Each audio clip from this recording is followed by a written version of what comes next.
Quelle est la signification du voile dans une analyse ontologique et macro-historique des profondeurs? Alors, le voile, on est obligé de rappeler que le voile introduit dans la philosophie grecque radicale une problématique sémantique et une problématique ontologique. Le voile, c'est l'envoilement, c'est le dévoilement.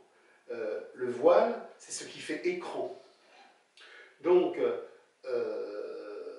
dans la vision cosmique radicale qu'avaient les Grecs, qu'avaient aussi les Germains, et qu'avaient d'ailleurs aussi les Indiens des plaines, la médiation est une aliénation. Le mouvement cosmique du vrai jouir, le mouvement cosmique de la vraie vie, suppose le refus des médiations, puisque toute médiation est une aliénation. C'est pour ça qu'il n'y a pas de séparation entre l'homme et l'homme. Il n'y a pas d'argent, il n'y a pas d'État, il n'y a pas d'échange, il y a l'autoproduction du groupe en fonction de ses besoins humains, tels que ces besoins nécessitent la production des conditions de sa reproduction. Il n'y a donc pas de médiation. Et puisqu'il n'y a pas de médiation, il n'y a pas de voile.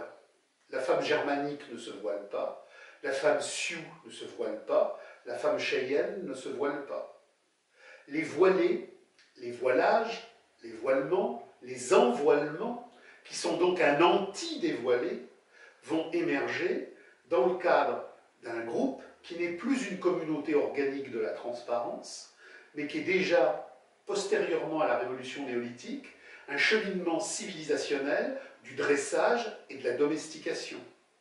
Puisque le passage à la révolution néolithique et à tous ses effets civilisationnels, c'est le passage d'une communauté ignorant la propriété à une société qui bâtit sa structuration de développement sur la propriété et en particulier par l'appropriation des femmes dans un pouvoir patriarcal qui, autour des troupeaux, a rompu avec la dialectique des chasseurs-cueilleurs initiaux. Donc, qui dit femme voilée dit civilisation du dressage et de la domestication.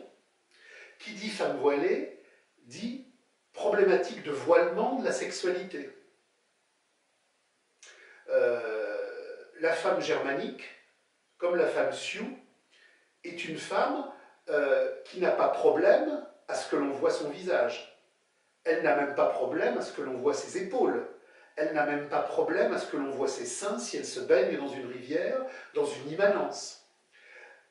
Tout voilement indique malaise et angoisse par rapport à la sexualisation, par rapport à la sexualité et par rapport à ce qui va de soi.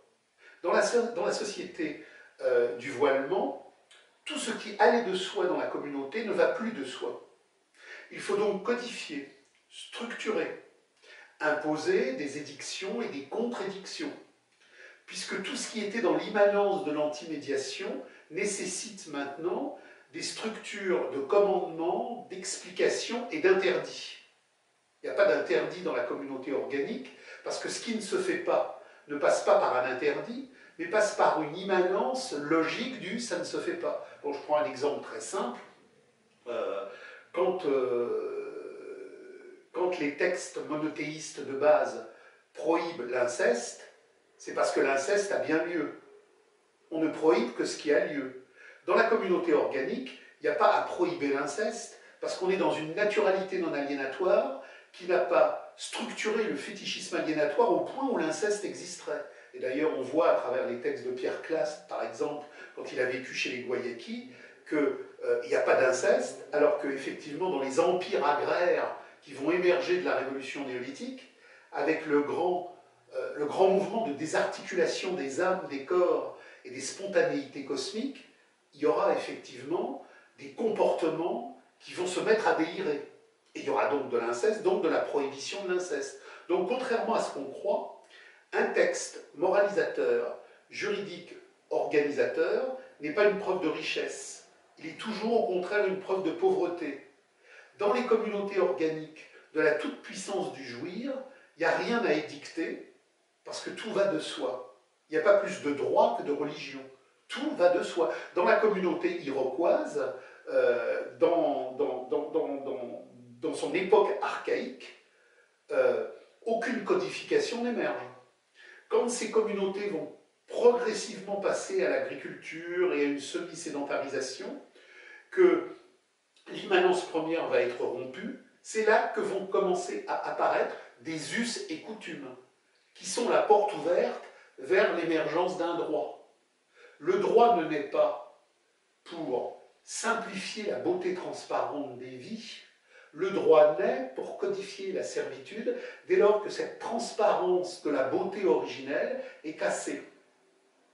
Donc, le voile, il pose un problème très simple dans les civilisations où, à la suite de cette fameuse révolution néolithique qui a surgi à la mort des communautés, le voile vient dire qu'il faut poser écran, qu'il faut poser médiation, qu'il faut poser aliénation sur une relation sociale qui auparavant ne posait pas problème, mais qui se met à poser problème.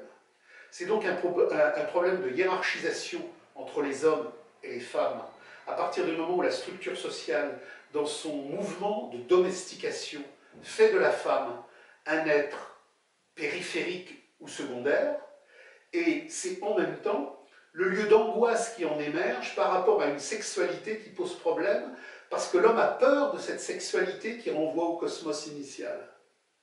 Le germain archaïque de la forêt profonde n'a aucune angoisse à voir les seins d'une femme qui se baigne dans une rivière.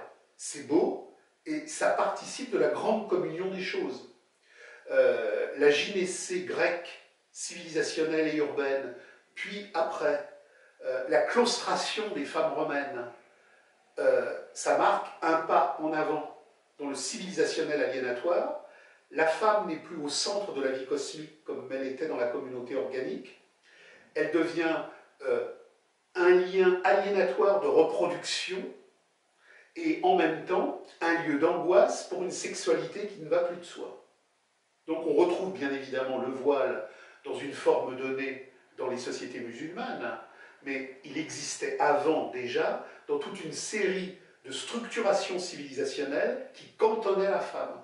Le voile exprime la symbolique du cantonner la femme à partir d'un moment d'évolution historique où la civilisation a un problème à la femme dans sa dynamique sociale générale et un rapport à la sexualité par rapport à cette rupture cosmique qui a eu lieu.